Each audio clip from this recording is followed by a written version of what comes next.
Tonight on Year to Date, is Women's Initiative discriminating against men? I improvise with Mission Improbable's Grant Helms. We may or may not have a third segment. Let's improv the entire show. No! Year to Date starts now.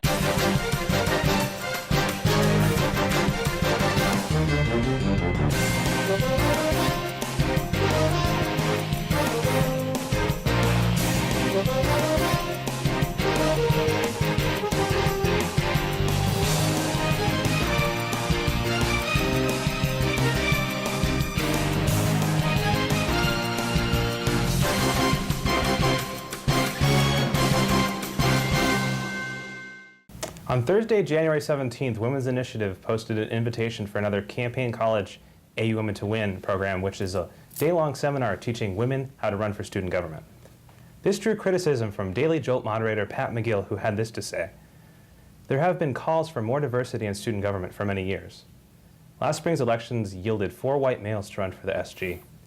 He went on to discuss the implementation of Campaign College AU Women to Win, and he closed by posing this question: should Women's Initiative, which is a part of student government, use student resources to promote an event discriminating against men? With women making up 60% of the AU population, many would disagree. But the question Mr. McGill posed isn't a new one. Last year, a senator tried to remove Women's Initiative from student government through a bill, but withdrew it at the last second. Yet with the creation of a Women's Resource Center, this debate is sure to heat up again. Coming directly from the Women's Initiative website, Women's Initiative was originally founded to encourage the administration to create a Women's Resource Center.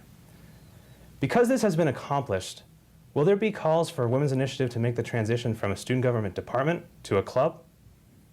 With more on this tonight, I'll be talking with Class of 2010 Senators Korn and Andrew Woods, and Senator-at-Large Senators Vassel. Thanks for joining us. First off, Senator Vassel, does Women's Initiative promote events that discriminate against men? I really don't think they do.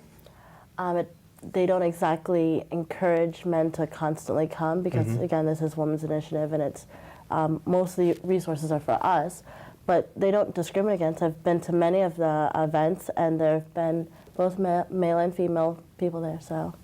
Senator, what's your reaction? I think basically they say they do events that promote women, but at the same time they have never said in their calls and most of their advertising of events to actually ever say no men allowed.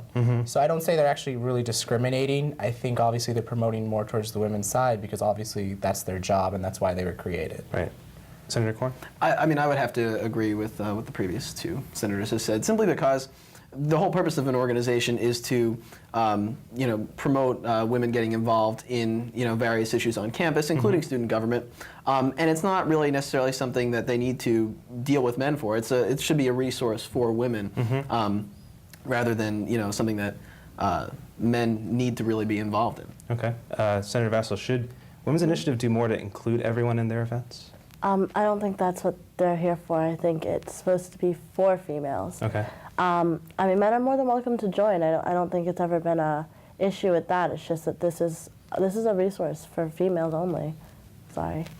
Can you state the question? Oh, yes. Should Women's Initiative do more to include everyone in their events? No. I mean, No? they do exactly what they were created to do, which is to promote women in and around in events and celebrate women and who they are, and basically encouraging women to be more themselves and helping them out. But at the same time, I do believe certain and most of their events should not always be closed to anyone but women. I mean, obviously, they should have those events always be open to anyone who is willing to come and share or maybe even learn more about women and what they're trying to promote.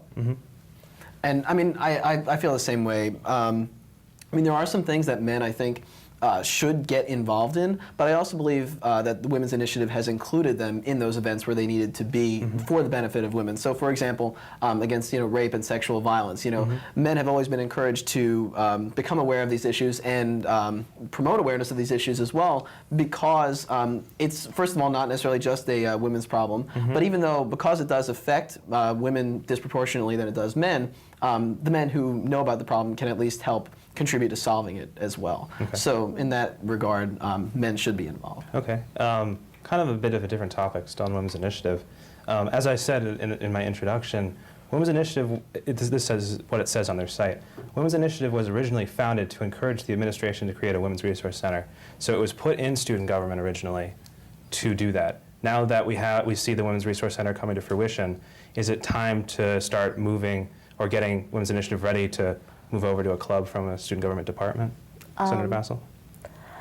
I'm not positive. I'm not very sure what we should do next. Right now, we're still getting everything off the ground.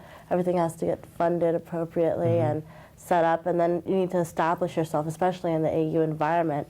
So it can go both ways. I mean, I've heard a lot of talk about people saying that they shouldn't be a part of student government, and in my opinion, I think they still should be a part of student government for at least a couple more years, just to see what happens. Senator Woods? Well, I'd like to see the Resource Center first before I make that decision.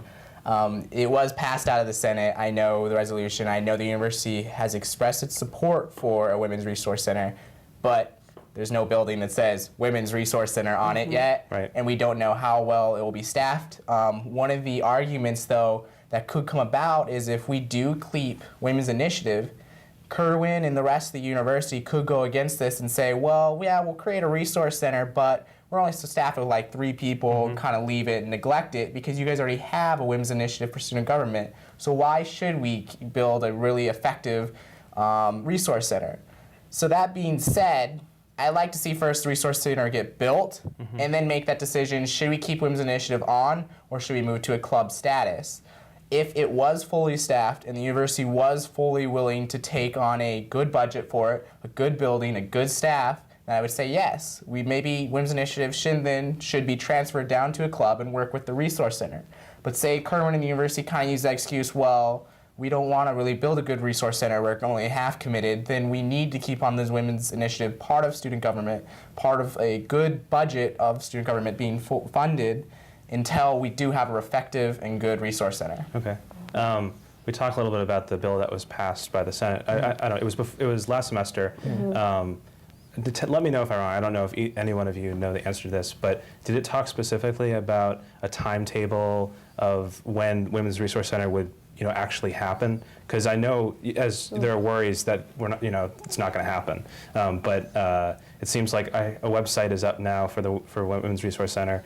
But I guess for our viewers, do you know? I can somewhat answer this. In the bill itself, as far as when I looked at it and voted on it, there was not necessarily a specific time frame. The reason being, student government doesn't really have control in saying when this should be built. Right. That's kind of the executive and university's own dealing. So we don't have necessarily a time frame, but I believe the university is working that out, and I hope they have a time frame themselves. Anything you want to add, Senator? I'm not entirely sure, but more likely than not, regardless of whether a time frame was in there, it would be up to the university's discretion because they're the ones overseeing this project and putting this project together. Exactly. Lastly, this year, or this whole school year, the Women's Initiative budget was moved up to $18,000. Back to as the Women's Resource Center continues to become a reality, should that budget should start to roll back? Should that be happening, Senator Vassel?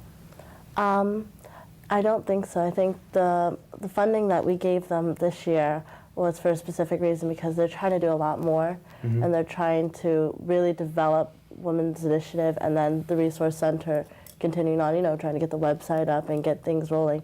I think that's an appropriate amount for at least another year because I haven't heard much of anything else happening. But I think the amount of money that they were funded was indeed just the perfect amount, really. Senator Woods?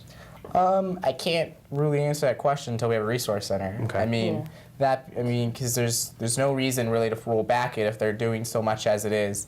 And I would like to see them as a club eventually, but as for the time being, until the university establishes some sort of resource center, some sort of firm funding for them, I believe the budget stays.